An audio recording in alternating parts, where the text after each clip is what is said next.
어, 오늘 우리 계속해서 우리 마태복음 강해를 봅니다.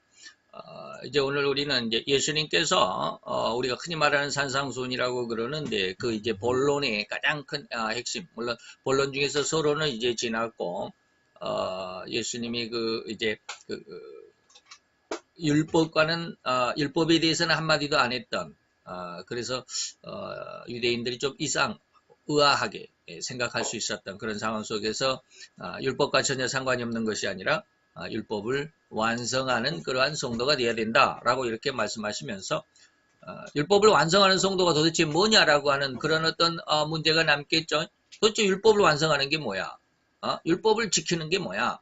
우리가 지금까지 율법을 지키고 있다라고 하는 것이 잘못됐다라는 거야 라고 하는 이러한 모습들. 그래서 예수님께서 정확한 하나님의 의도를 우리에게 말씀하시는 그런 내용들.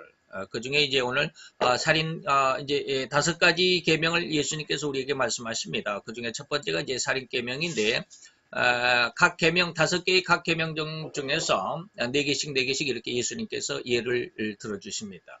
오늘 살인 계명 중에서도 그 4가지의 예화가 있는데 그 예를 4가지를 다 하려고 보니까 또 너무 길 것 같아서 2시간으로 나눴습니다. 그래서 오늘 살인 계명 중에 일부를 한번 생각해 보도록 하겠습니다. 본문은 마태복음 5장 21절로 26절까지니까 우리 다 같이 본문을 한번 같이 봉독해 보도록 하겠습니다. 우리 다 같이 봉독합니다.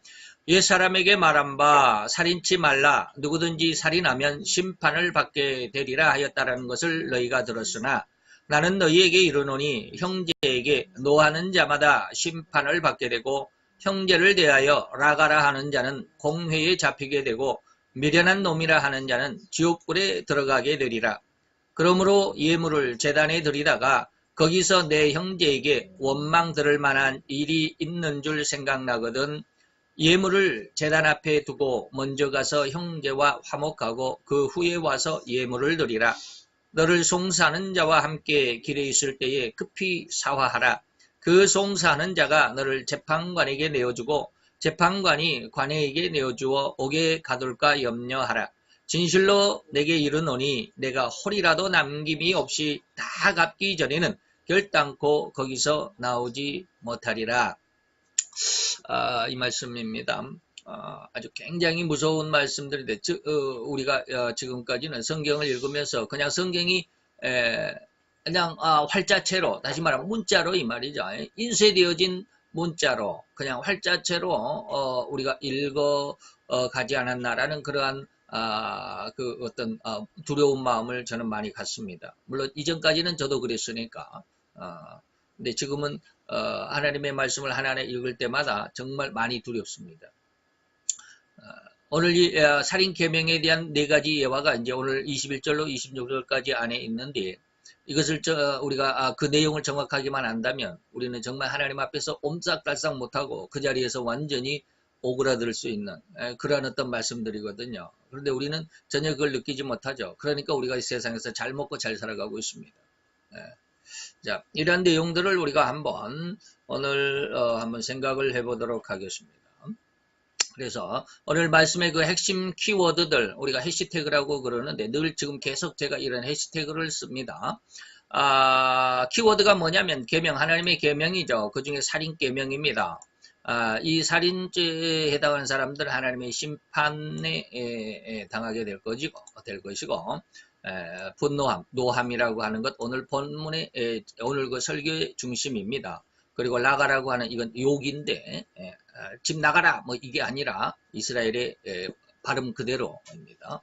이런 내용들을 한번 이제 살펴보도록 하겠습니다. 우리가 본문은 읽었으니까 원래는 이제 살인계명에 대한 오늘 예수님이 우리에게 성도들은 다시 말하면 구약의 성도들과 신약의 성도는 전적으로 달라야 된다. 그래서 우리가 20절에 보다 나은 의를 구약의 성도들보다 신약의 성도들은 보다 더 훌륭한 신앙을 지켜야 된다라고 이렇게 말씀하시죠.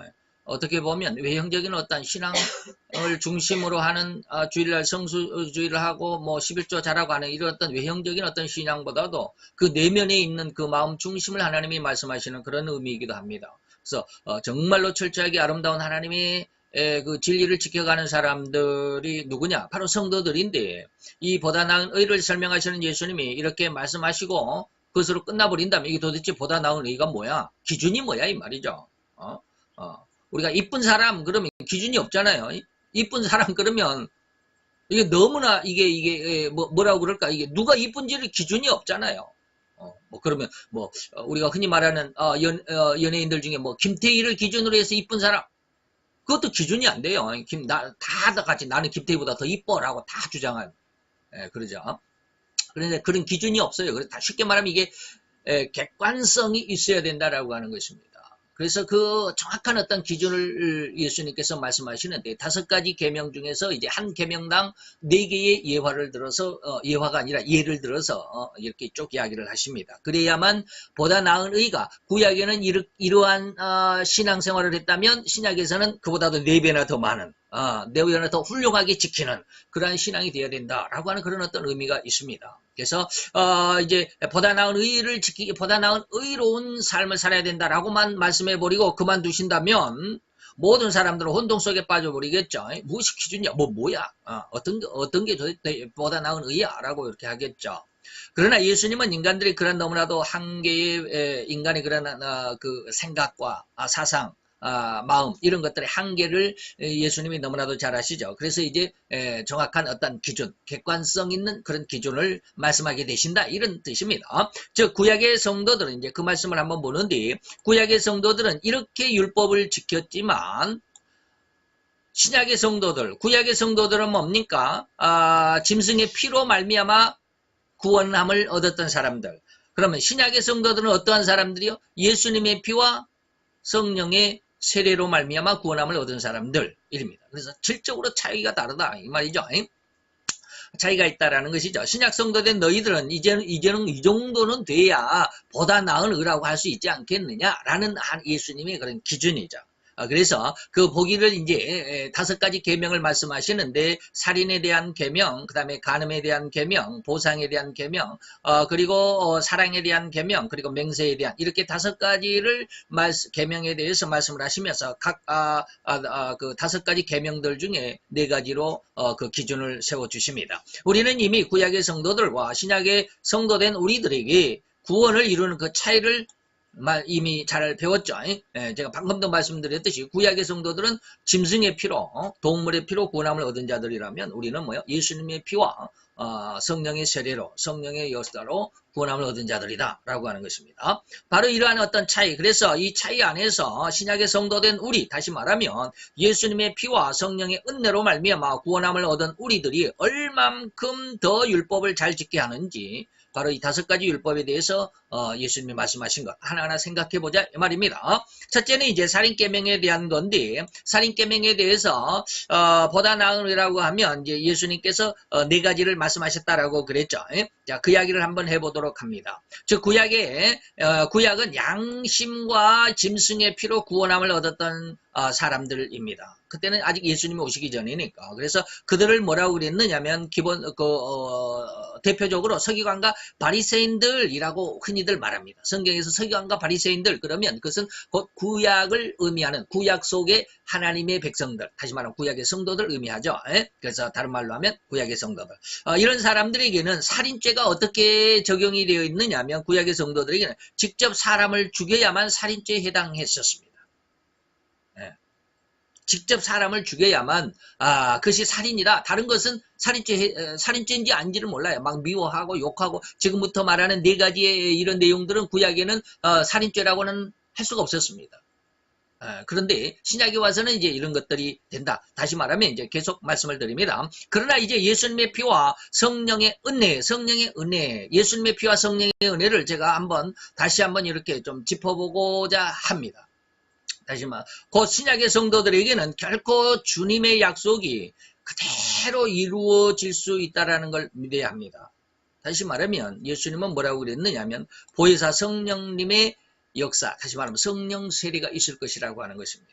그래서 성령 세례에 대해서는 누가 성령 세례를 받을 것인가 어떻게 보면 뭐 자격이라 그러면 조금 너무 강력할지는 모르지만 그 성령세를 받을 수 있는 자격, 물론 성령세를 받을 수 있는 자격을 다 갖췄다 할지라도 직접 그 자격을 그 성령세를 받는 사람은 좀 적겠다라는 그런 생각을 해봅니다. 자, 이것은 절대로 중요한 내용입니다.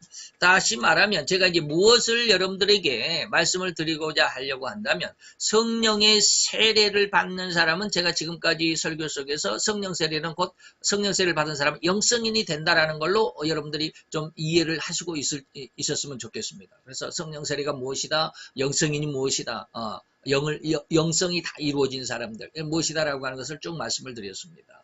그런데 바로 그 성령 세례를 받은 사람 받는 것이 도대체 뭐냐?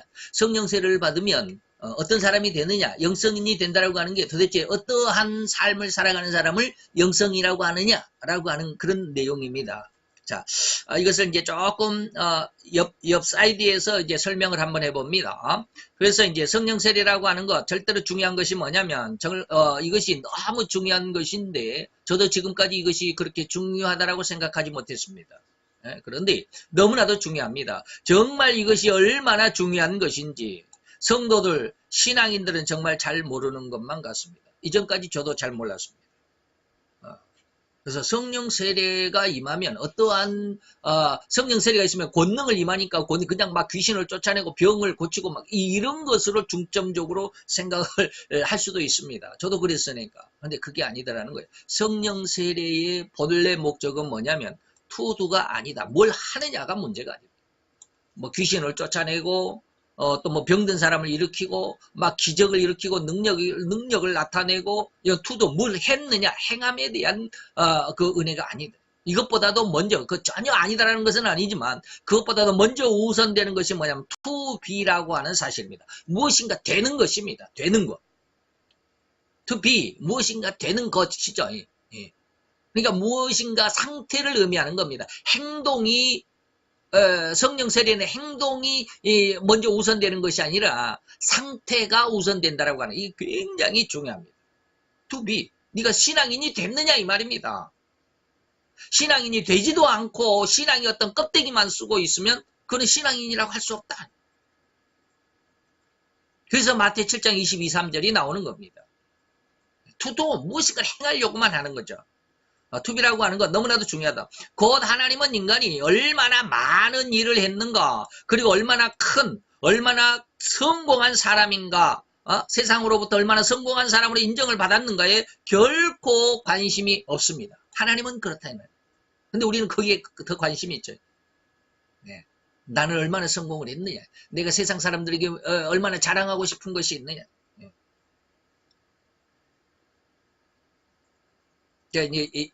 조금 이따가 말씀을 드릴 기억이 나면 그렇게 하겠지만 제가 이번 한 주간 동안 엄청 힘들었습니다. 다른 때도 맨날 힘들다 그러죠. 근데 무엇인가 그 핵심이 있어요. 힘든 핵심이 있더라고요. 그래서 어제 31일 5월 31일 일기를 보면 정말 가관이에요. 하나님 앞에 얼마나 하소연을 했는지 몰라요. 하나님, 나는 왜 이렇게 살아야만 합니까? 뭐 이런 것들이에요. 나와 똑같이 한 선생에게 배웠던 쉽게 말하면 학교 동창들. 학교 다닐 때는 모르잖아요. 다 똑같잖아요. 다 똑같아요. 엄마 아빠의 그늘 아래에서 엄마 아빠의 도움으로 이렇게 학교를 다니고 하니까 다 똑같아요. 누구나 뭐 잘난 놈 못난 놈이 거의 없어요. 물론 부자는 조금 더 그러고 또 가난한 집안에 있는 애들은 좀 뭐 이런 차이는 있지만 거의 다 대동소이해요. 그러나 이제 60된 이 삶 속에서 이렇게 내 친구들 주위를 보면 현격한 차이를 가져요. 이제는 왜 일가를 이루었거든요. 한 가정을 이루잖아요. 뭐 어떤 사람은 이제 저도 이제 아이들이 벌써 30이 넘어가는 큰 애는 30이 넘어가고 그러지만 어떤 애들은 뭐 우리 딸이 뭐 했고 우리 아들이 뭐 했고 약간 무슨 박사학위를 했고 무슨 뭐 유학을 가고 뭐 했고 막 이런 애들이 있어요. 상당히 많아요. 제 친구들 중에서. 그럼 세상적으로는 굉장하잖아요. 이런 것들이에요. 세상적으로 얼마나 성공한 사람으로 인정을 받았는가. 세상은 거기에 중심이죠. 저도 솔직히 그게 부러워요. 그래서 5월 30일 어제 기도에는 정말 하나님 앞에 그런 거 엄청 하소연했어요. 하나님 나를 왜 이랬습니까? 근데 그 핵심을 알아야 돼요. 왜 내가 그렇게 하나님 앞에 내 그 심정을 토로할 수밖에 없었는가? 그것이 오늘 내용 중에 많이 있어요. 그래서 오늘 이 설교를 하기 위해서 하나님이 그 일주일 동안 이렇게 힘들게 하셨는지도 모르겠다는 그런 생각을 했어요. 제가 이 설교 원문이 지금 다 이미 20년 전에 완성이 돼 있고 30년 전에 이미 완성이 돼 있고 거기에 이제 이렇게 파란 글씨는 제가 요즘에 이제 은혜를 받으면서 추가된 부분이라고 늘상 이야기를 하잖아요. 그런데 30년 전에 완성된 이 설교 원고를 이 시간에 다시 한번 설교하기 위해서 정리를 하는데요. 일주일 동안 진도가 안 나갔어요. 너무 힘들었어요. 이 성경 말씀이 내게 다가오는데 이 성경 말씀을 도대체 내가 어떻게 하나님 앞에 이렇게 다 이루었습니다. 다 이렇게 그대로 따라 순종하고 있습니다. 하나님 이 말씀대로 내가 이 성경대로 이 말씀대로 내가 하나님 앞에 다 지켜 행하고 있습니다라고 하나님 앞에 내놓을 수가 없었어요. 진행이 안 돼. 설교가 어제 오전까지 설교가 되어 있지를 않았어요. 너무 힘들었어요. 설교 원고를 작성할 수가 없었어요. 조금 이따가 이야기를 하면 분노에 대해서 한번 이야기를 하겠죠. 그래서 그런 것에 대해서 우리는 세상의 기준이 그거잖아요. 근데 하나님은 그것을 하나님의 기준으로 삼고 있지 않아요. 오로지 하나님이 원하시는 사람이 어떠한 사람일까? 진실로 하나님이 원하는 것은 뭐요? 하나님이 원하시는 영성인이 되는 겁니다. 되는 to be 성도가 되는 거예요. 죄는 그대로 놔두고 겉으로만 휘황찬란하고 웅장한 외형을 하나님은 결코 원하지 않습니다. 내용은 그만. 학교 여러분들 요즘에 뭐 교육이 사람을 변화시킨다. 물론 사람을 변화시키긴 해요. 그러나 완성시키지는 못합니다. 교육이 정말 훌륭한 사람을 완전한 것으로 교육이 그 책임을 다하고 사람을 변화시킨다고 한다면 대학교 총장, 대학교 학장들이 왜 그렇게 비리, 불법에 연루됩니까? 정말 훌륭한 사람들이 돼야 되잖아요. 나라의 어떤 그 고관 대작이라고 하는 이 장관, 차관급에 있는 사람들, 왜 그렇게 비리에 연루가 돼야만 합니까? 그렇게 열심히 공부를 하고 검사가 되고 변호사가 되고 판사가 된 사람들, 이런 사람들이 왜 요즘에 지탄의 대상이 되고 검찰에 왔다 갔다 하고 왜 그래야만 합니까? 안 그러잖아요. 죄는 놔두고 껍데기만 그냥 휘황찬란하게 웅장한 외형을 갖추거든요. 그 속은 지저분하고 더럽다. 성도들도 역시 마찬가지. 장로가 되고 집사가 되고 장로가 되고 목사가 되어도 그 속 알맹이는 그대로 놔두니까 목사들의 노예 가고 목사들 총회에 가보면 난리법석이야. 목사들까지도.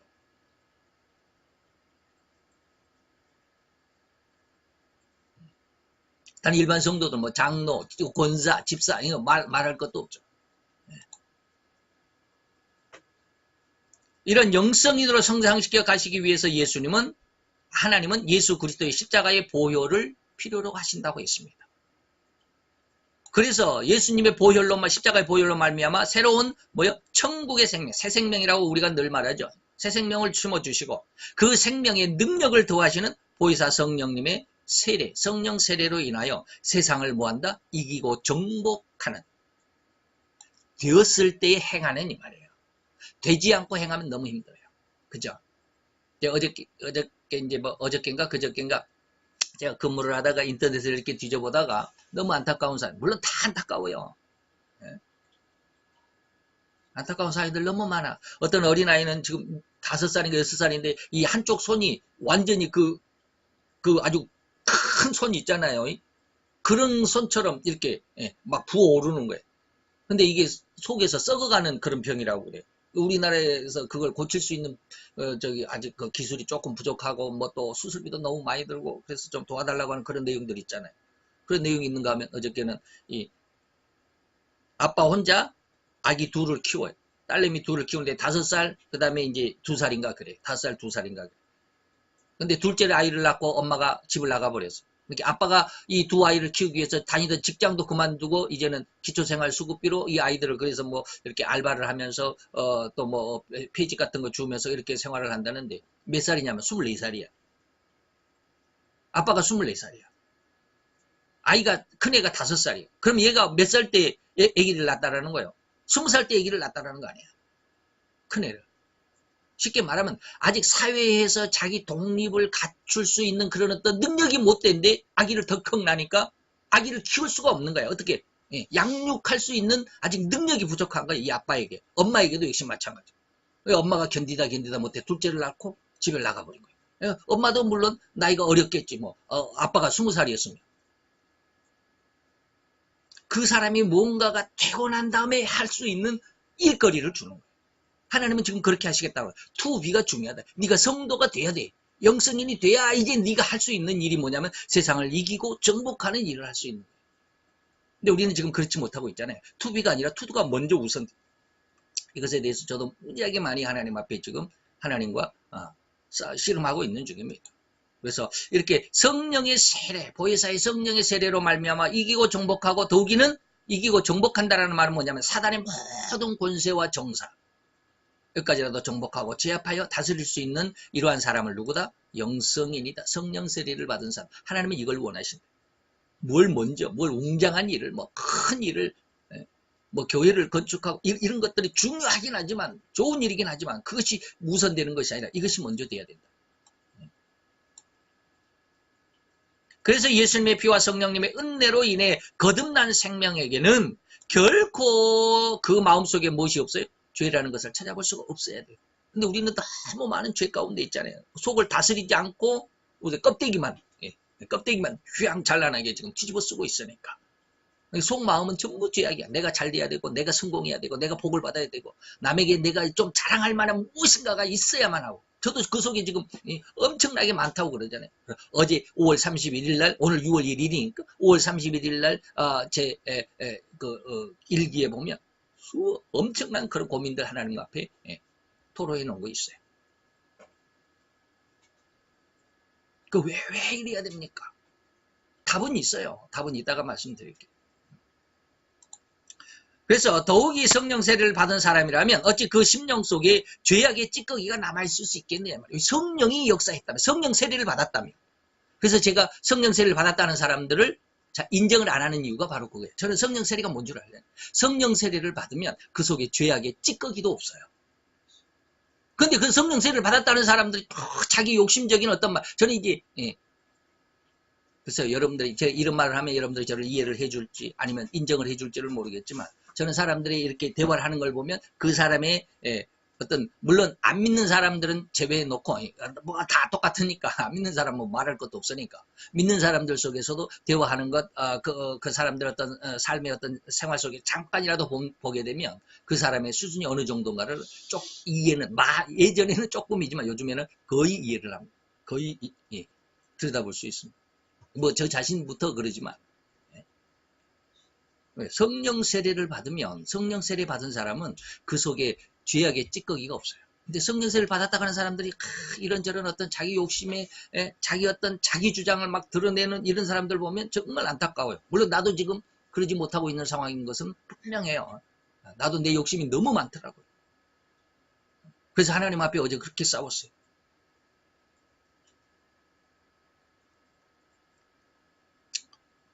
오리가 뭡니까? 호리만큼인데 결코 호리만큼도 죄와는 그리고 사단의 관계가 뭐냐면 사단의 관계가 누가복음 4장에 늘 말씀드렸죠. 이 천하만국의 모든 영광과 모든 권세 내게 절만하면 예수야 내가 너에게 이 세상의 모든 천하만국의 영광과 권세를 내가 너에게 줄게 이 말이잖아요. 우리는 지금 이거 속에 살아가잖아요. 근데 성령 세례를 받은 사람은 이거에 대한 욕심이 그림자조차 찾아볼 수가 없어요. 제가 어떻게 이런 얘기를 할 수 있냐 늘 이야기하잖아요. 제가 지금 암에 대한 것 이건 극히 일부를 하나님께서 나에게 체험하게 하신 것이다라고 늘 이야기하잖아요. 저는 암에 대해서 결코 호리만큼도 불안함이나 두려운 마음 없어요. 희한해요. 저 자체도 왜 이런 마음이 없는 것인가. 하나님께서 그렇게 하시는 거예요. 근데 이 세상에 대한 하나님의 성령 세례의 역사를, 성령 세례를 부어주시면 그 마음 전체가 이렇게 될 것이다라고 하는 것이 저는 이해가 되는 거예요. 이해가 되나요? 자, 그래서 이렇게 예수의 피와 성령의 세례로 말미암아 구원함을 얻은 사람입니다. 하지만 신약의 성도들은 완벽하게 계명을 지켜야 한다. 오늘 지금 그 살인 계명이죠. 이 살인 계명에 대해서 완벽하게 지켜야 되는데 네 가지가 그 살인죄와 같은 무엇이 있다? 효력이 있다. 하나님은 이제 이 네 가지, 구약에서는 직접 사람을 죽여야만 살인죄였는데, 이제는 생명을 죽이지 않는다 할지라도, 이 네 가지의 그 어떤 그 규칙에 위배가 되면, 이건 살인죄로 내가 너희를 규정하겠다 이 말입니다. 다시 말하면, 구약이 직접 사람을 죽이는 그 살인죄보다도 너희들은 더 잘 지켜야 돼. 더 잘 지켜야 돼. 어마어마하게. 마음속으로라도 살인하지 말라 이 말이에요. 근데 그것이 이제 네 가지로 말씀하는데, 첫째는 뭡니까? 노하는 자입니다. 첫째는 분노하는 거예요. 분노라고 하는 것, 과연 어떠한 것이기에 예수님은 이를 살인죄에 해당시킬까요? 분노한다라는 것을 예수님은 지금 살인죄로 지금 규정을 하고 있거든요. 근데 이 분노라고 하는 것이, 원어에 보면 두 가지라고 그래요. 이 말은 그냥 막 지나가겠습니다. 디모스라고 하는 분노가 있고, 뒤에 보면 이제 오르케라고 하는 분노가 있습니다. 분노라는 말, 우리는 그냥 한 어떤 단어밖에 없죠. 분노, 노한다, 분노한다. 마음이 그냥 그런 거 있잖아요. 그런데 원어에는 이것을 분노를 두 가지로 구분을 합니다. 디모스라고 하는 것과 오르케라고 하는 것으로 두 가지를 구분을 하는데, 뒷모습이 아니라 얼른 생각하면 뒷모습 이렇게 하면은 얼른 기억이 되겠죠. 뒷모습이라고 하는 분노는 뭐냐면 마음에 단 한 점이라도 악한 감정이나 살기가 섞여 있지 않을 때.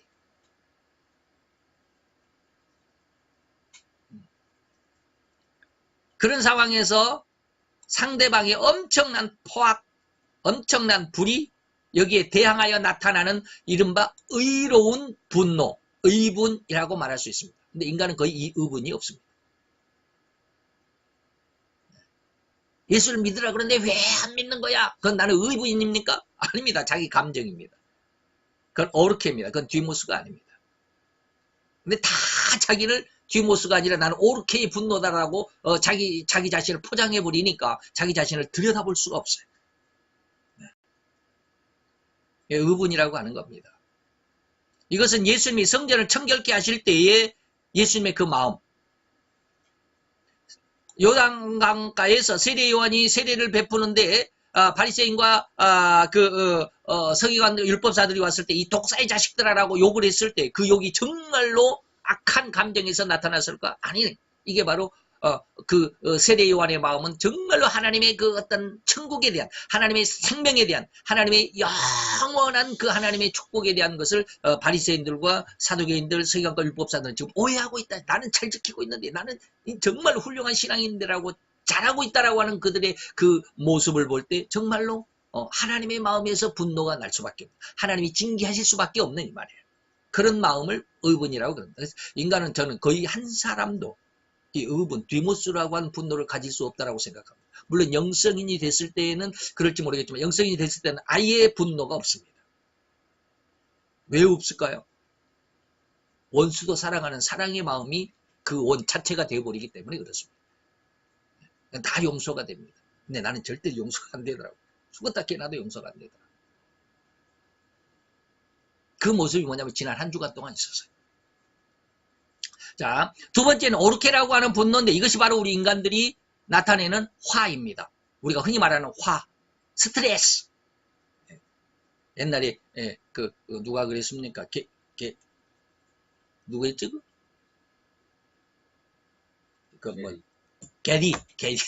게리가 그랬잖아요. 런닝맨 하면서 스트레스. 그 스트레스가 뭐예요? 오르케입니다. 오르케라는 말로서 그 마음에 악한 감정이 있습니다.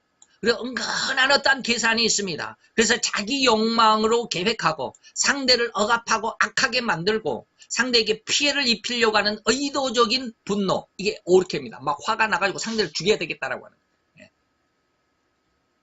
그래야만 내 속이 분이 풀리겠다라고 하는. 이러한 것으로서 대제사장이나 장로들이 예수님을 고발할 때 그런 어떤 심성들, 그때 그 어떤 장면들. 예수님을 죽여야 되겠다. 가늠하다 잡힌 여자를 데리고 와가지고 이 여자를 돌로 치리까 말릴까 하는 그 유대인들의 그 마음들. 돌로 치라고 그러면 죽이라는 뜻이잖아요. 돌로 치라고 그러면 로마 법에 위법이 되잖아요. 로마의 식민지 하에 되기 때문에 로마에서는 이 유대인들에게 살인법에 사형할 수 있는 법을 빼앗아 버렸어요. 유대인들은 그래서 사형을 시킬 수가 없어요. 사형법을 내릴 수가 없어요. 사형이라고 언도할 수가 없어요. 그래서 예수님에게 그러잖아요. 우리에게 그 예수님을 재판관에 누굽니까? 예수님을 재판했던 사람이 누구죠?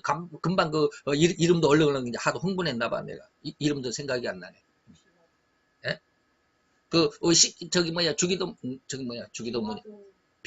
빌라도에게 그랬잖아요. 유대인들이. 우리에게는 죽이는 권한이 없습니다. 그러잖아요. 예수를 죽이도록 해달라 이 말이에요. 근데 우리에게는 죽이는 권한이 없어요. 그러니까 당신이 로마의 법에 의해서 죽여달라고 당신이 사형을 언도해 주세요라고 하는 게 장로들과 대제사장, 제사장, 장로들과 서기관과 율법사들이 그랬잖아요. 우리에게 죽이는 권한이 없어요. 근데 예수님이 만약에 간음하다가 잡힌 여자에게 돌로 쳐라 그러면 사형을 언도하는 거잖아요. 그러면 로마법에 걸려서 로마법에 접촉을 받아서 처형을 받아야 되잖아요. 예수님이. 그러면 또 돌을 던지지 말아라 라고 그러면 이것은 모세의 법에 간음하는 여자는 돌로 쳐서 죽이라는 모세의 법이 있는데 모세의 법이 걸리잖아요. 이렇게도 걸리고 저렇게도 걸리고 이 악한 이 어떤 계산적인 마음 이것을 오르케라고 하는 겁니다. 우리에게는 그런 거 있잖아요. 네. 저는 그런 걸 많이 느껴요. 어제도 아주 심각했어요. 이러한 오르케, 이러한 마음을 예수님은 뭐라 그래? 살인죄에 해당한다라고 규정하신 것입니다. 자, 우리 말에는 이런 말이 있습니다. 칼을 써도 사람을 죽이지 않는 사람이 있어요. 이게 누구예요? 의사들이잖아요. 칼을 쓰면 오히려 사람을 살리잖아요. 그런데 어떤 사람은 칼을 쓰지 않았는데도 불구하고 사람을 죽이는 사람이 있어요. 악한 사람들이잖아요. 이것이 바로 오르케라고 하는 그 분노, 악한 감정으로 사람을 죽이는 거예요. 아주 그냥 이게 오르케, 분노. 이것이 어떠한 것인가를 이제 잠시 후에 제가 말씀을 드리겠습니다. 그래서 분노를 바라는 그 살기, 아주 악한 그 심정, 살기에 의하여 상대방이 기가 죽습니다. 이걸 오르케라고 그러는데 오늘날에 이제 학문적으로 보면 이 오르케, 다시 말하면 살기가 없음에도 불구하고 상대방을 죽이는 그런 사람들이 있습니다. 바로 부모들입니다. 자녀 교육. 정말로 얘들을 잘 되라고 그렇게 교육을 하잖아요. 예? 근데 그게 자녀들의 엄청난 스트레스를 주는 거예요. 너 이거 잘해라. 이거 잘해야 된다. 이렇게 해야 된다. 저렇게 해야 된다라는 거예요. 자, 총에서 총알이 나가고 활에서 화살이 나가 사람을 죽이는 것과 매한가지로 우리 마음속에 도끼가 나가서 살기가 나가서 상대방의 기를 죽이는 거예요. 이 분노를 바라는 이러한 사람과 함께 살아온 사람들은 자기 자신을 세울 수가 없어요. 자존감이 없어진다 이 말이에요. 우리말에 남아 20세면 수신제가 치국평천하라고 했습니다. 남자가 의연한 사람이라면 정말로 올바른 사람이라면 남자가 20세가 되면 가정을 이룰 수 있는, 요즘에는 뭐 30세가 넘어도 이제 홀로 있는 사람 솔로가 많은데 예전에는 그랬어요. 남아 20세면 가정을 이룬다. 그래서 수신제가 집을 다스리고 자기 몸과 자기의 집을 다스릴 수 있고, 치국평천하, 나라를 다스리고 세상을 평등하게 평천하, 세상을 제압할 수 있다. 정복할 수 있다. 이런 대장군이 된다라는 말이 있었습니다.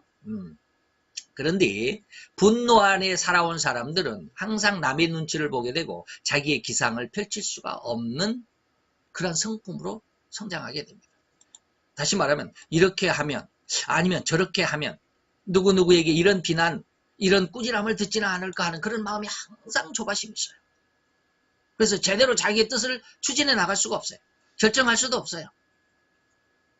그래서 항상 움츠리는 마음, 움츠리는 생각에 빠져서 결코 자기를 세상에 드러내지 못하는, 다시 말하면 우리가 요즘에 말하는 사회 부적응, 다시 말하면 그 폐쇄증 아이들을 뭐라고 그럽니까? 자폐증이라고 그러잖아요. 자폐증 아이로 애들이 커갈 가능성이 많습니다. 자신이 없는. 정신분석가. 그래서 제가 어제 너무 힘들어. 일주일 동안 막 누가 옆에서 조금만 뭐라 그래도 화가 나는 거야. 내 마음속에서. 내 업무가 전화를 받는 업무잖아요. 누가 전화 오면은 전화 그 벨소나 울리면 막 짜증나네. 나도 모르게 내가 왜 이러지 지금 이렇게 내 자신을 지금 이렇게 의아할 정도로 엄청 화가 나는. 누가 옆에서 조금만 말만 해도 막 화가 나고 그냥 막 예전 같았으면 막 들이받고 싶고 그냥 막 그래. 정말로 힘들었어. 일주일 동안인데 지난 일주일 동안 이 분노 때문에 마음속에 분노가 왜 그러는지 나도 몰라요. 그냥 그렇게 힘들었어. 누가 옆에서 뭐라고 그러면 막 짜증나고 그걸 억지로 참느라고 말을 안 해. 말 한마디 하면 그냥 막 서로 싸울 것 같으니까 말을 안 해. 그래서 지난 한 주간 동안 제가 말이 무지하게 작았어요. 말을 안 했어. 그래서 너무 힘들어가지고 어제 하루 종일 조금만 시간이 나면 인터넷을 뒤져가지고 이제 스트레스에 대한 동영상을 좀 찾아봤어. 그때 EBS에서 교육방송에서 3부작으로 해가지고 어린아이들 그다음에 어른들을 대상으로 해갖고 분노가 많은 애들 요즘 흔히 말하는 저기 뭡니까 조절장 감정 분노 조절장애 이런 거 있잖아요. ADHD 뭐 이런 거 있잖아요. 조절을 잘 못하는 애들 자기 폐쇄하는 이런 애들. 그래서 학교에서 그런 애들을 한 10명을 뽑아가지고 아주 그냥 친구들과 대화가 안 되는 애들이 있어요. 조금만 뭐라 그러면 막 화를 내는 아주 불같이 화를 내는 애들. 이런 애들 10명을 뽑고. 3부에서는 이제 어떤 이제 다 큰 어른인데 여기 뭐 도배하는 도배사인데 자기 이제 밑에 있는 직원들을 데리고 같이 일을 하는데 말끝마다 화를 내는 거야. 왜 그것도 못하냐. 이렇게 많이 내가 가르쳐줬는데 왜 그거 못하냐고. 이렇게 이런 사람들을 이제 이렇게 해가지고 3부작으로 이렇게 쭉 했는데 그걸 보고 이제 뭐 여러분들이 한번 그 시간 나면 한번 찾아보고 보세요. 거기에 대해서 애들이 처음 1, 2부는 애들에 대해서 부모가 아이들을 어떻게 교육하느냐 이런 내용들. 네, 그것에 이제 그런 내용들을 이제 보면 애들이 뭡니까? 전부 다 뭐 학교 숙제, 공부, 시험 이런 것 때문에 엄마가 막 스트레스를 주잖아요. 애들은 게임을 하고 싶은데 야 게임은 이따 공부하고 해라. 그러면 애들은 게임하고 싶은데 그러면서 엄마 앞에서는 화를 못 내고 그냥 엄마한테 이거 책을 갖다 주고 이거 여기서부터 여기까지 해라라고 엄마가 딱 숙제를 주면 책은 받아가지고 지방에 들어가서 공부합니까? 책 내 팽개치고 그냥 이 다리를 툴툴거리고 그냥 막 그러잖아요. 화를 내는. 엄마 앞에서는 화를 못 내고 이 화병이 쌓이는 거야. 이게 스트레스예요. 어린아이의 기를 죽이는 거예요. 제가 지난 일주일 동안 너무 힘들어가지고 오죽했으면 인터넷에서 그런 동영상을 찾아서 5편을 봤어요. 5편. 그거 3부작하고 2부작은 이제 정신분석학 박사가 하는 그 2부작 그 정신 나는 나를 다스리는 힘이 있는가 뭐 이런 거 뭐 이런 어떤 그 2부작이 있더라고요. 그 정신분석학 박사가 하는 말을 제가 여기 잠깐 정리를 했어요. 자, 정신분석학 이분은 전혀 믿음이 없는 사람 같아. 그 강의하는 그 내용을 들으니까 정신분석학적으로 하는데 전부 진화론적인 어떤 강의예요. 그러니까 이런 만약에 예수를 믿는 사람이었다면 이런 강의를 안 했을 텐데라는 그런 그 느낌이 금방 와요. 어쨌든지 그 정신분석학 그 박사가 하는 말이 뭐냐면 어버이는 아이의 거울이 되어야 된다. 다시 말하면 어버이는 아이의 거울이란 말이 무슨 말이냐면 뚱뚱한 아기가 거울에 자기 자신을 비춰보는데 그 거울 속에는 아주 날씬하고 아주 예쁜 아이가 비추게 되는 거예요. 이게 무슨 말인지 이해가 됩니까? 자기 아이가 아무리 못생겨도 엄마는 그 아이를 이렇게 이쁘게 포장을 해줘야 된다는 그런 뜻이에요. 아기는 실제는 이렇게 뚱뚱한 아기고 못생겼는데 엄마는 그 아이를 엄청 잘생겼다라고 이렇게. 이런 거예요. 객관적으로 아무리 못생긴 아이일지라도 어버이의 눈에는 그보다 더 이쁘고 아름다운 아이가 이 세상에 없다. 이게 뭐예요? 우리가 흔히 말하는 고슴도치도 제 새끼는 이쁘다 그런다는 거죠. 이런 엄마 아빠가 대해주세요. 그래서 그 아이를 그렇게 칭찬과 보호 속에 자라난 이 아이는 나중에 커서 남들에게 큰 괴로움, 왕따 같은 일을 당할지라도 그 일을 그 아이는 크게 여기지 않습니다. 왜? 엄마에게 항상, 아빠에게 항상 이렇게 보호를 받으니까, 그리고 인정을 받으니까, 누가 나를 비난해도, 뭐, 괜찮아요. 마음이 항상 그렇게 부드러워져 있으니까, 그렇게 어렸을 때부터 이렇게 이 부드러운 마음을 가지고 있었으니까. 누가 나에게 돌을 던져도 그것을 그냥 포용할 수 있는 그런 마음이 이미 형성이 되어 있더라 이거예요. 그런데 반대로 완벽을 추구하는 어버이라면, 여러분 예전에 김종국 씨 있죠? 가수 김종국 씨, 그 미우새에서, 미우새에 나오기, 지금 미우새에 나오는 그 김종국 씨, 연예인을 말합니다. 그 사람이 예전에 언젠가 자기, 그 어디에선가 나왔을까요? 나와서 그런 얘기를 한번 했어요. 자기가 어렸을 때는 굉장히 형 때문에 스트레스를 받았다. 아시죠? 그 형이 둘인가요? 형이 하나인가 둘인가? 의사잖아요, 의사.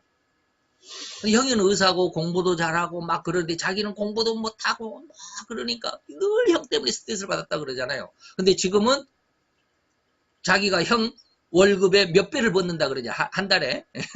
그러니까 요즘에는 이제 부모님들이 자기를 좋아한다 그렇게 하기는, 그런 이야기를 제가 잠깐 들었어요. 자, 엄마들은, 엄마 아빠는 뭐요? 완벽을 추구합니다.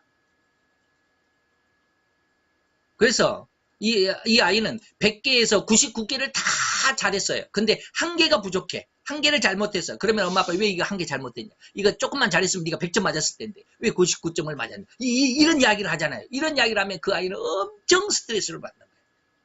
네? 자기는 완벽하지 못했다라는 우울감에 빠지게 되는 거예요. 너무 우리가 80점만 맞아도 잘한 것이잖아요. 그런데 99점을 맞았는데 그 1점 때문에 엄마는 그것을, 아빠는 그것을 좀 더 잘하지라고 이렇게 격려 차원에서 말하는 것이지만 아이 입장에서는 엄청난 스트레스가 된다. 그래서 그 이루지 못하는 그 한계 때문에 늘 주눅이 들어있어. 엄청나게 잘하는 이 인텔리급인데도 자기는 늘 주눅이 들어있어. 나는 못한다. 나는 왜 그걸 못했을까 이런 거. 정신분석학에서 그런 이야기를 해요. 이런 것이 바로 뭡니까? 사람의 총기를 죽이는 살인 행위에 해당한다 이 말이에요. 사람의 총기를 죽이는. 이제 뒤에서 이제 라가라는 말이 그러나. 예. 우리는 우리 아이들이 우리들의 아이들에게 호통을 치면서 꾸중을 잘합니다. 거의 부모들이 거의 98% 이상은 그렇다고 봐요 저는. 2%가 어떤 사람인지는 잘 모르겠지만 제가 이제 그냥 가정에서 98%의 부모들은 자녀들을 잘 키울 줄을 몰라요. 저희도 역시 마찬가지였습니다. 예. 저도 잘 키우고자 하는 욕심은 있었어요. 그래서 우리 큰아들을 얼마나 강하게 키웠는지 몰라. 지금 무지하게 미안해요. 우리 큰아들한테. 그래서 많이 기가 죽어 있어요. 나중에서 알아요. 나중에서 알았어요. 저도 심리학을 공부하면서도 알았어요. 그때서 비로소 알았어요. 네. 욕심은 있어요. 자기 자녀들을 잘 키우고자 하는 욕심이 엄마 아빠로서. 네. 근데 그 방법을 몰라. 무조건 자기 욕심대로만 키우면서 그것이 잘 키운다라고 생각을 해요.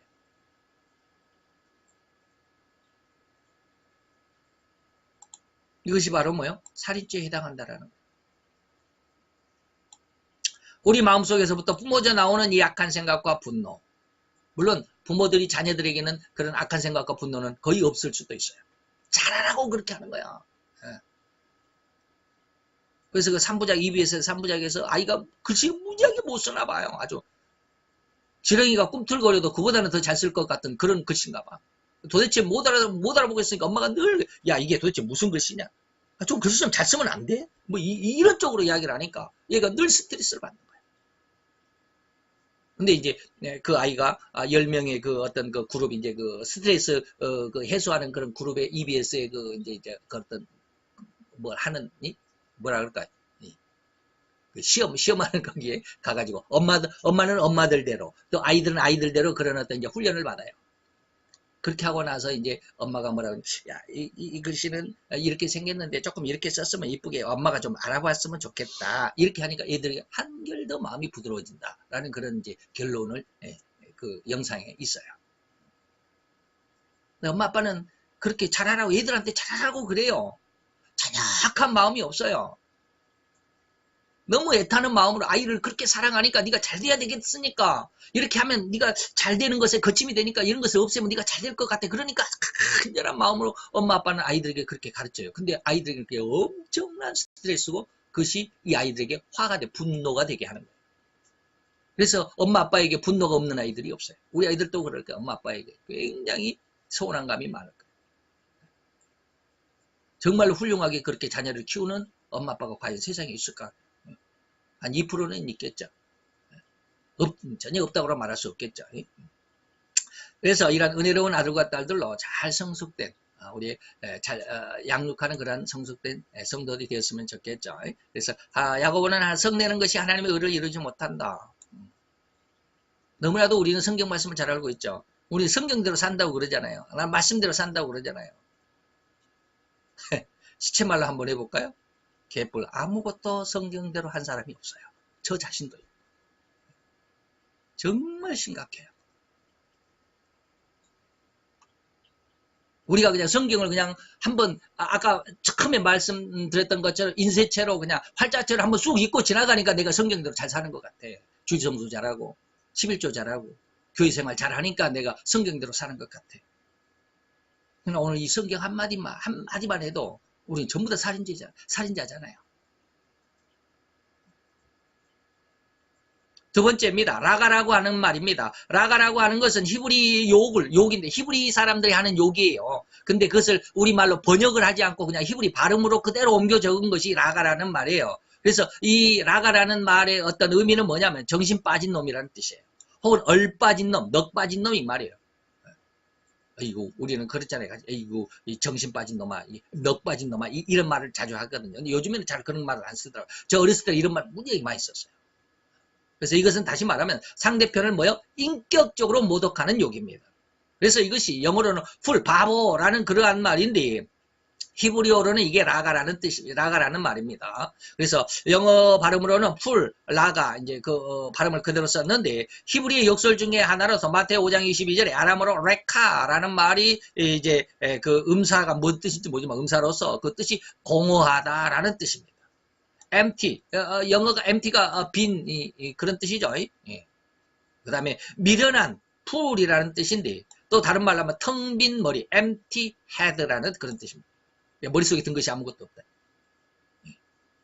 이것이 라가라는 뜻입니다. 우리가 말하는 이 정신 넋 빠진 놈아 이렇게 욕하는 것과 똑같은 말이 라가라고 하는 거예요. 이건 형제에 대해서 하는 욕으로서 이것은 결코 예수님 공회에 잡히게 되는 다시 말하면 결코 죄 없다 할 수 없는 형제의 인격을 그렇게 모독한 중대한 악이라고 예수님께서 말씀하신 그런 내용이 바로 이 라가입니다.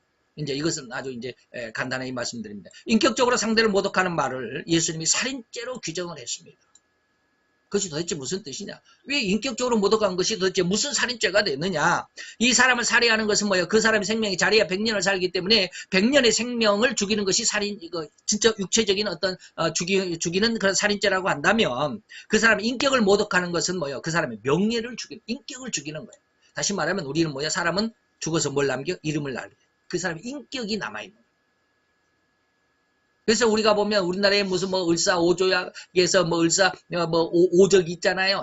예. 우리나라를 일본에 팔아먹은 5명을 을사오적. 영원히 남잖아요. 우리 대한민국의 국민들에게 영원히 남잖아요. 계속 남잖아요. 그 악한 나쁜 놈이라고 하는 이걸 인식이 그렇게 남아있잖아요. 이순신 장군.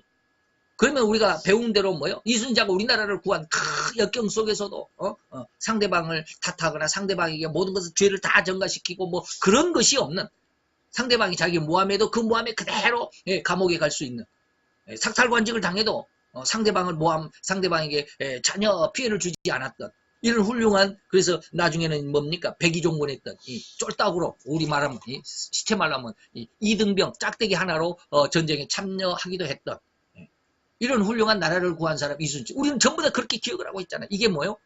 그 인격이 살아남는 거예요. 근데 나가라 이 정신 얼빠진 놈하고 인격적으로 욕하고 인격적으로 모독하는 것은 바로 이 인격을 살인하는 거예요. 그래서 그 사람의 인격을 죽이는 것이라는 의미가 바로 라가라라고 하는 것입니다. 그래서 그 사람이 영원히 남을 그 이름에 먹칠을 하고 사회적으로 매장을 시켜버린다고 하는 그런 의미가 있기 때문에 예수님은 이것도 살인죄에 해당합니다. 인격적으로 모독. 화를 내는 것도 그렇지만 인격적으로 상대방을 모독하고 그런 거. 우리는 그러잖아요. 화가 나면 상대방을 그냥 어떻게 하면 더 악한 말로 상대방을 더 욕을 할까. 이게 우리 머릿속에 꽉 차 있잖아요.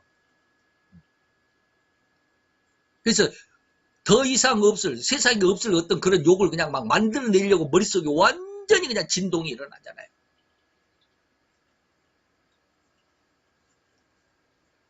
이것이 우리의 악한 마음이에요. 저도 그래요.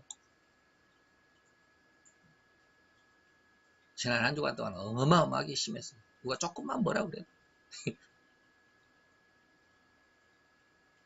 그러면서 그 분노한 마음들 탁 했는데 안타까운 어제 정말 안타까운 일이 있었지만 그 안타까운 일을 보면서 야, 저 아이는 도대체 얼마나 힘들었으면 그렇게 이런 결단을 했을까.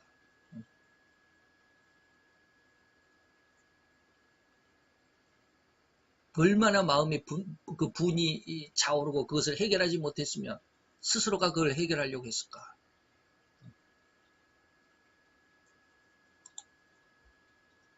너무 어제 많은 그런 내 자신에서도 그랬지만 또 하나 그 한 사건을 통해서도 정말 힘들었어요. 그래서 하나님께서 도대체 왜 하나님이 이러한 일을 겪게 하십니까? 왜 이런 것을 당해야만 합니까? 세상에 그 수많은 사람들 어제 이 정신분석학 그 박사가 처음에 나와가지고 자기 어떤 과거 내가 어떻게 이런 공부를 하게 됐다. 처음에는 이런 삶이었는데 어떻게 해서 이렇게 하고 이런 공부도 하고 뭐 이 사람이 처음에는 뭐 무슨 공부를 했다가 또 법학을 하게 되고 또 뭐 작곡 공부를 또 하게 되고 또 그러다가 또 뭘 하게 되고 그러다가 유학을 가고 정신분석 또 뭐 하다가 또 정신분석학을 하게 되고 여러 가지 공부를 이걸 할까 저걸 할까 이걸 할까 저걸 할까 막 자기 추구하면서 무엇인가를 내가 한번 해야 되겠다. 인류를 위해서 무엇인가를 내가 할 수 있는 것이 무엇일까? 옆 사람을 위해서 내가 할 수 있는 일을 하는 걸 고민하다가 이제 정신분석학이 자기에게 맞나. 뭐 음악 치료사라고 하는 이것 때문에 정신분석학을 하게 되더라고요. 그런 과정들을 이렇게 쭉 생각하면서 내 머릿속이 너무 복잡한 거예요. 하나님, 저 사람은 어떻게 해서 물론 가정이 어떤 풍족하다라고 제가 표현해서 될는지 모르겠습니다. 그 사람의 그 재정적인 어떤 사건을 제가 다 모르니까. 저 사람은 어떻게 해서 유학을 뭐 돈 없이 그냥 유학 간 아직 맨땅 헤딩하는 그런 사람도 없잖아요. 있으니까 내가 뭐 그 사람을 어떻게 폄훼할 수는 없죠. 그러니까 나는 그렇게 못하니까 너무 안타까워요. 그러면서 우리 큰아들 보면 정말 자랑스러울 때도 있어요. 네. 저는 웬만한 것을 도전을 못하거든요. 근데 우리 아들은 막 하더라고요. 그래서 옆에서 가만히 보면서 야 정말 대단한 놈이다. 어떻게 나한테서 저런 아들이 났을까라고 할 정도로 돈이 없는 대로 막 투자를 하더라고요. 나는 그런 거 안 했으면 좋겠는데 돈이 없으니까. 근데 막 그렇게 해요. 사업은 저렇게 하는 걸까? 저렇게 하는 것이 사업일까? 요즘 새로운 것들을 많이 봐요. 제 아들을 보면서. 근데 저는 그렇게 전혀 못하거든요. 내가 만약에 우리 아들 성품 같았으면 만약 돈이 없는데 막 돈을 막 이웃에게 막 꼬다가 교회를 뭐 한 몇 억씩 들여가지고 탁 오고 막 그렇게 했으면 어땠을까? 나도 그렇게 할 수 있는 자신이 있을까? 뭐 이런 생각을 무지 많이 해요. 근데 우리 아들은 돈 한 푼 없는데도 막 하잖아요. 막 외상으로도 하고 막 그래가지고 이제 매출이 오르기도 하고 이번 한 달 매출이 이번 달 5월 달 매출이 지난 한 해 매출하고 똑같대요. 어마어마하더라고. 제가 얼마인지는 제가 말씀을 안 드리겠지만 지난 한 해 매출이 이번 5월 달 매출이 한 달 매출이래요. 그래서 이번에 많이 매출을 했는데 돈은 없어요. 돈은 없어. 그래서 너는 왜 이렇게 매출은 많은데 돈이 없냐 그러니까 말을 안 하더라고.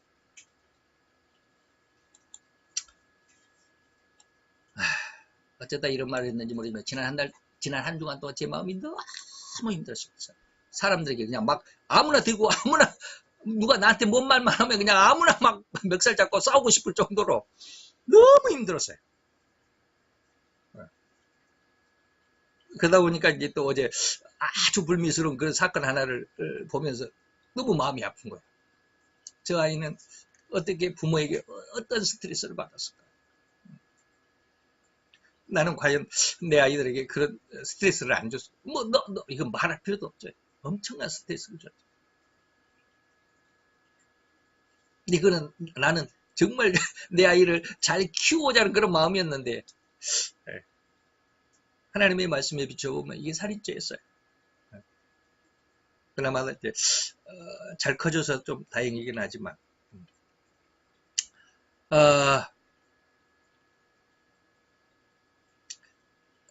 라가라고 하는 것이 어떤 이제 나중에 7장에서 마태 이제 7장에 넘어가 보면 여러분들에게 말씀을 또 드리겠지만 7장에서는 상대를 모하지 형제를 모하지 말라 비판하지 말라 헤아리지 말라 이런 말씀이 있잖아요.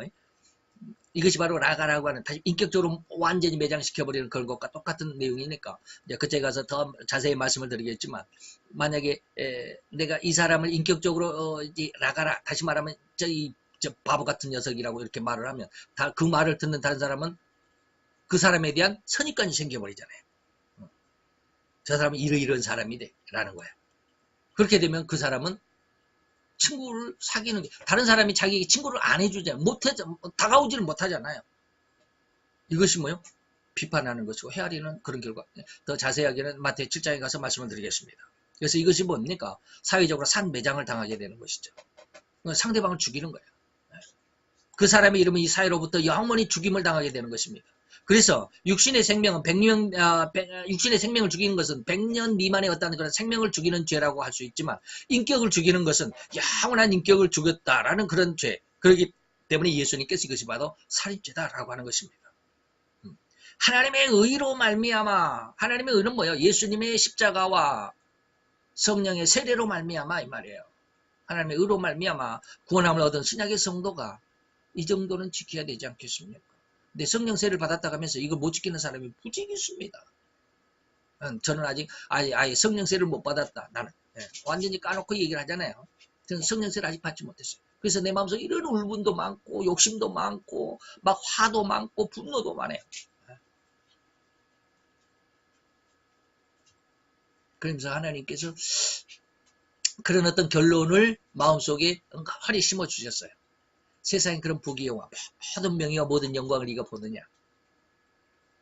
그것들을 제가 하나님 앞에 어제 하루 종일 그것 때문에 고민하고 분노 때문에 고민하고 하나님 앞에 이런 걸 막 하소연하고 제 일기에 보면 아주 가관이에요. 하나님 왜 나는 이랬습니까? 왜 하나님 나 이렇게 만드셨습니까? 내 친구들 보세요. 내 친구들 이렇게 하고 사장도 되고 딸내미가 뭐 박사고 누구 아들내미가 뭐하고 막 그러잖아요. 하나님 나는 왜 이렇게 못합니까?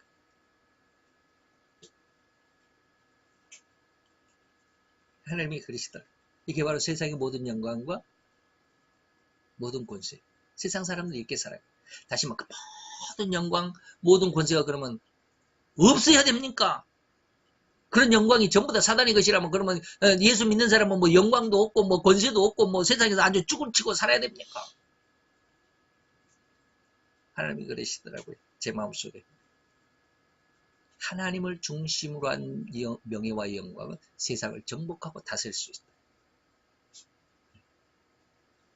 그 말씀을 들으면서 어제 마음이 확 녹았어. 어제 오후에. 그래서 오늘은 신기하게도 어제처럼 그렇게 누가 뭔 말만 하면 막 분노가 마음속에 그런 분노가 있었는데 신기하게도 어제 저녁부터는 그런 마음이 거의 없어졌어. 상당히 평안함을 느껴요. 완전 좋아진 것은 아닌데 우리는 오늘 이 말씀을 들으면서 얼마나 많은 사람들이 그리고 그 많은 사람들이 그 이름이 내 입술 위에서 토막 시체가 된다. 얼마나 내가 많은 사람들 우리 시체 발라면 씹었냐 이 말입니다. 우리가 그런 입을 가지고 살아요. 근데도 우리는 하나님 앞에 와서 예배하고 찬송하고 기도하는다라고 하는 그 입술 그것만 가지고 우리는 하나님 앞에 나는 훌륭한 성도다라고 그렇게 생각을 해요. 돌아서면 막 욕하고 돌아서면 막 시기하고 그래서 제가 언젠가 그랬잖아요. 지난주인가 저지난주에 예수를 믿는 사람이 하나님이 가장 싫어하는 일에 동조하는 사람들이 많아. 시간이 많이 갔는데 한 가지만 제가 보여드리고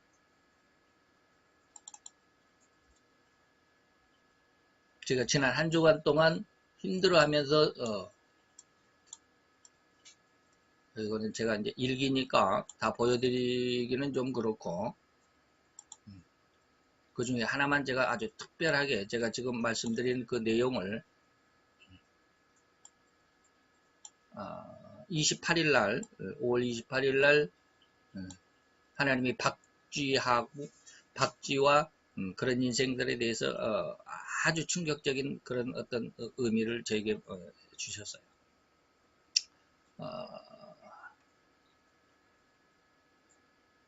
뭐지?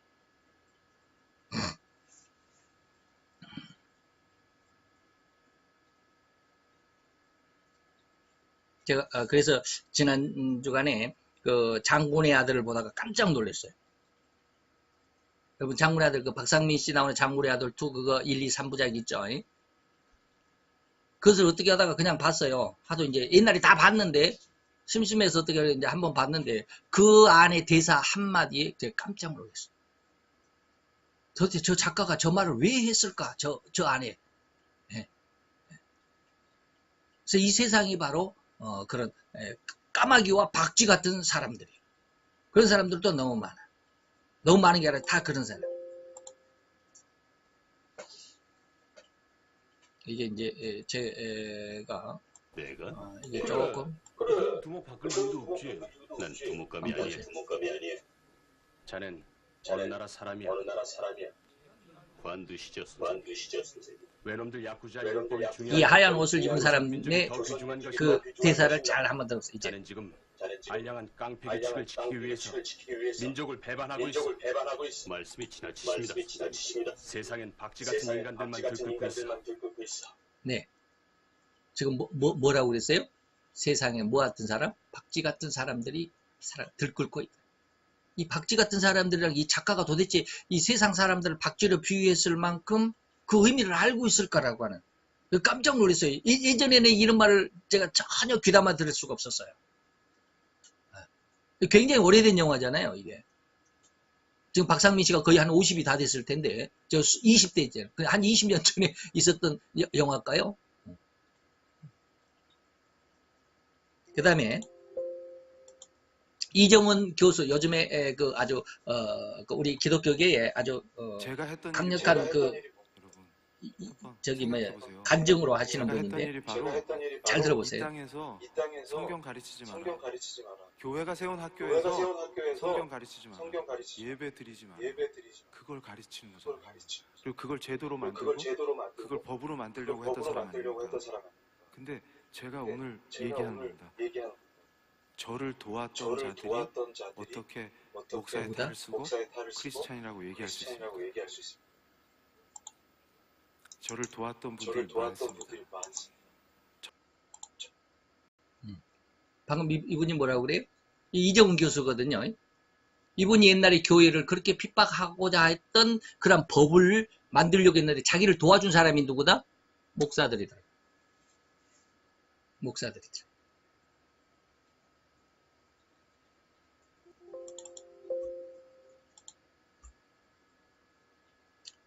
자, 또 하나 있습니다.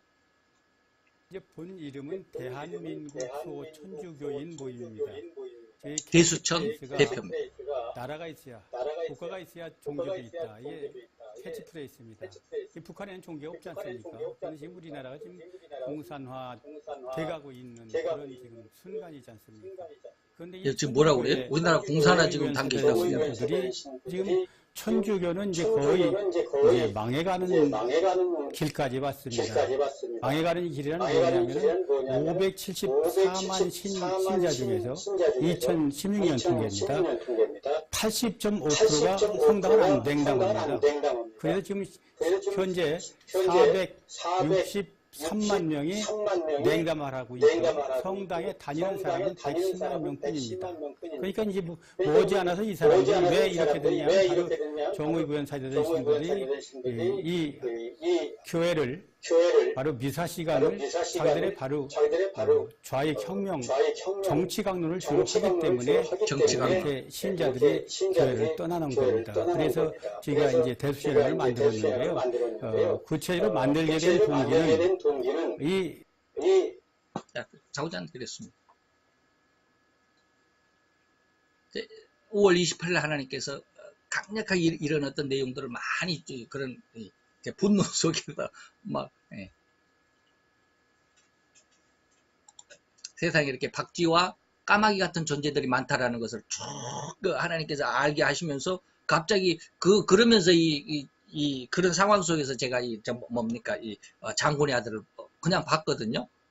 3부작인데 어떻게 2부를 보면서 그 한마디에 제가 아주 그냥 굉장히 놀랐습니다. 세상에 박쥐 같은 존재들이 수두룩하다. 도대체 그 작가가 이 장군의 아들을 시나리오를 쓴 작가가 박쥐라는 어떤 의미를 알고 썼을까?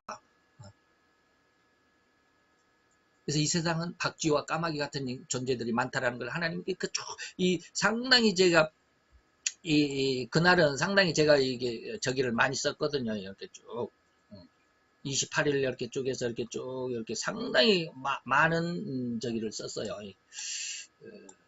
이게 뭐요? 아이고 큰일 났네. 쭉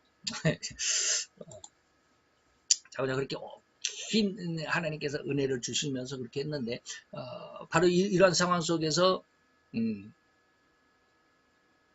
제 마음조차도 하나님의 그런 은혜를 받고 있다면서도 제 입술에서도 많은 사람들은 지금도 그렇게 하는지는 모르겠어요. 어떻게 하는 게?